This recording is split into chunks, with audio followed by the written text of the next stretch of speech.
First, when I got the invitation, I asked myself, why should I come to an e-commerce event? But now I've seen this incredible pivot of NOAH, so I think it's really great to see how this has been changing. My name is Philipp. I'm just going to drop this. I'm 39 years old, and I'm one of the co-founders of 1.5 Degrees.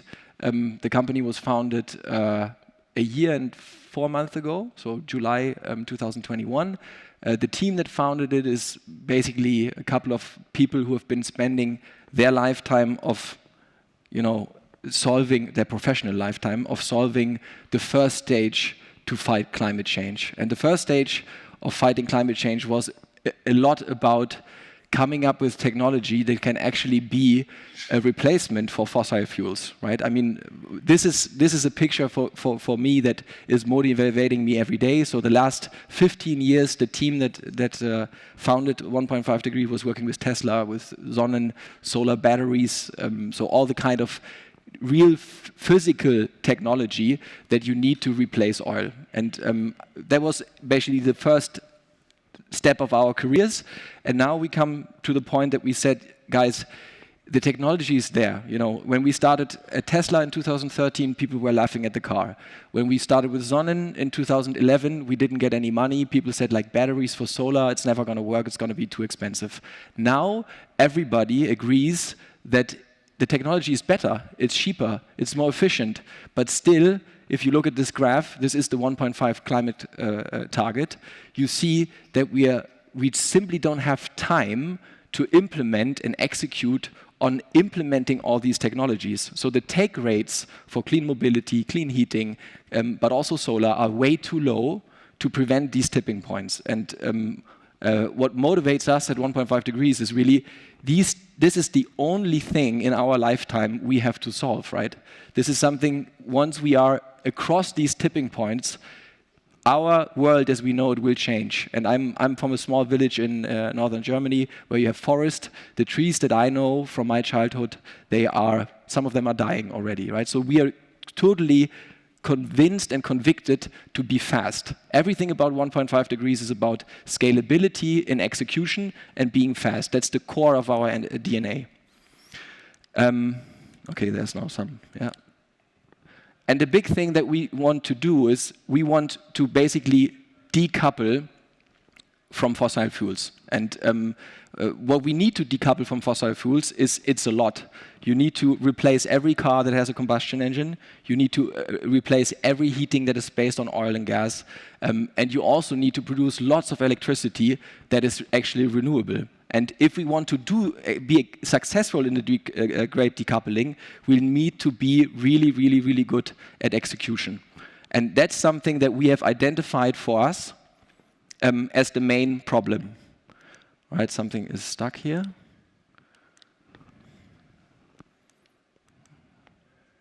So what are we doing? Basically, we believe that every suitable building will have solar at some point. And if you have solar on your roof, and there are about 75 million homes in Europe, but globally it's hundreds of million homes that will have solar, you are also very likely to adopt electric heating, so the heat pump. Which also means at some point, if you have cheap electricity on your roof, you will adopt clean mobility, so you'll have electric cars. All of these solutions have in common, they need to be installed at your home. They need to be installed at a building physically. And when we look at the environment today in the marketplace, we see all those great companies that we worked for.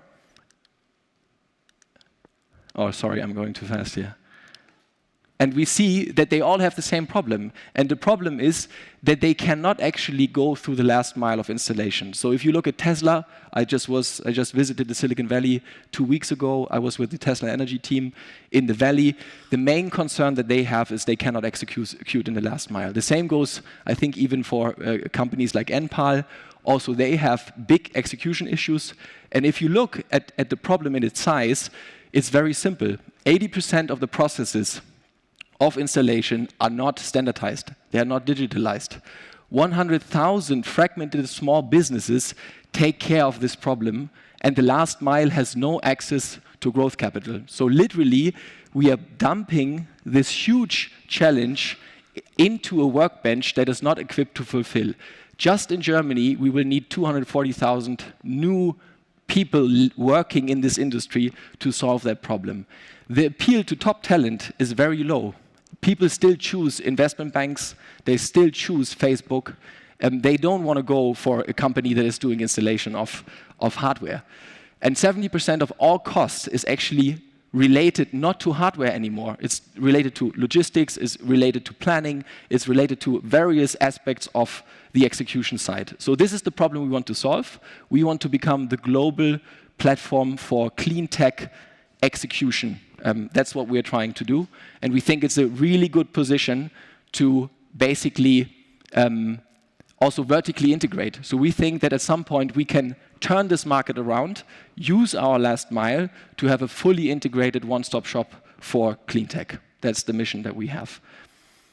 And somehow this thing has a, yeah.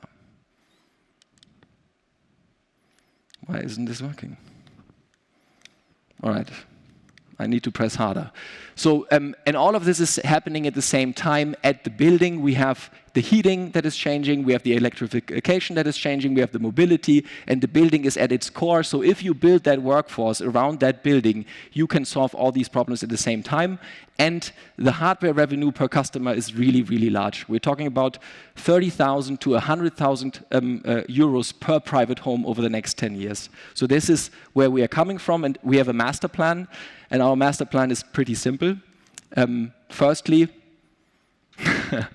Firstly, we need to get scale. So we started a year ago, and we wanted to be all over Europe in the next 24 months.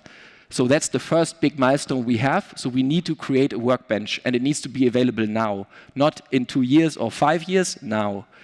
The second step that we have is we believe that you need to connect every asset that you just saw to one virtual power plant. So when we are building the one-stop shop, we already envision that all of it will be connected via this small box into one powerful virtual power plant. So this is the second step, but first we have to take care of the first one. And the third one is, we think there's room for a big brand that is impact-focused and customer-oriented. There is no brand that claims to be your service provider for the next 20 years to live CO2 neutral. That's the brand we would like to create. So let's see how it goes on the master plan with the first step. Basically what we did is we looked at the entire value chain that you need, and I was too fast here. People underestimate what needs to happen to execute. If you take Amazon and they ship a book, they take the book and they send it to you. By doing this better than anyone else in the world, they became one of the most valuable companies ever. What we look at, if we look at installation, we see for all these devices, solar, storage, heat pump, charging, a complex process, consulting, sales, logistic, warehousing. You have to send those boxes. It's equipment that needs to have certain protection if you deal with batteries. You have technical planning and engineering. You have DC installation, AC installation, that these are the electricians. You have roofers. You have integration into an IoT system, right? I mean, we want to connect all the assets into one app for our customers, and we want to control all these assets. So you need to think of this as well. And also, you need to have holistic energy services for your customers. And if you look at this, this is very complex. And that's why nobody wants to take care of this problem. And this is why we're dedicating ourselves to this. And what we came up with through our careers, hopefully some really smart CRM solutions that we develop in-house, that we are plugging into companies that we acquire.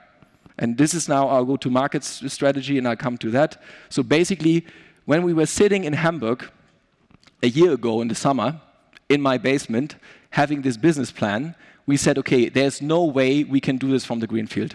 And we cannot do this globally and not profitable. One of the main concerns is if you have tech startups who really want to go through the value chain, they will burn a lot of money if they, oh, I see my time is also, they will burn a lot of money in the process. So we decided to go with local regional market leaders who already have parts of the value chain we need. We put them on our CRM planning tool backbones. We become the majority shareholder, and actually we take 100% at some stage. they get our brand, and this is how we use them in order to gain market access very fast. So we executed in the last 12 months a couple of these transactions in 4 countries. So we are always looking for countries where we have the dynamics of own consumption. And you see there's more and more coming. We have a pipeline of about 1.5 billion euros in revenue in the M&A process.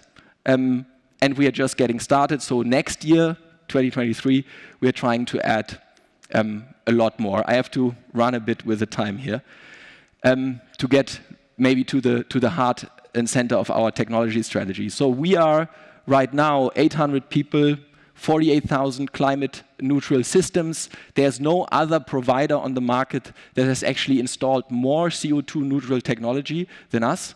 We're planning for 240 million euros in profitable revenues for the first year of our company. And we reduced we have an impact of 320,000 tons of CO2, which is our core business. Let me just flip a couple of these. This is the revenue we are planning this year. We are profitable. Next year, we would like to go to 600 million. But I think the main reminder and the main mindset that we have is that we want to get to 10 billion by 2030. Why? Because before reaching that kind of magnitude, we will not have any meaningful impact, right? So we always need to think, and this is also why we go the speed on the acquisition side. What do we need to do to really have meaningful impact? And that's key for us and to us. And I think I actually elapsed my time before reaching the final part, and I'm just going to leave it at this slide. I have much more slides, but I'm just going to show you the device. The second part of our strategy is once we have the workbench, once we implemented the CRM system, once we brought down cost and we significantly reduce cost with our companies and increase throughput, we connect every device in the home to what we call Heartbeat. And Heartbeat is basically the gateway to aggregating all data for the customer, optimizing the systems against each other, because you need to know when there's solar consumption to charge your car, but also connecting it to the energy markets. You've seen Tibber yesterday. There's a brutal economic advantage in connecting these flexible assets to the energy market in real time. You can save a lot of money, and I'm just going to finish up with one last slide to just give you an idea of what the end product will be. And I'm really sorry that I brought a presentation that is so long and needs to so many clicks, but I just want to leave you with one last impression. It's the best presentation I ever did in my life, I think.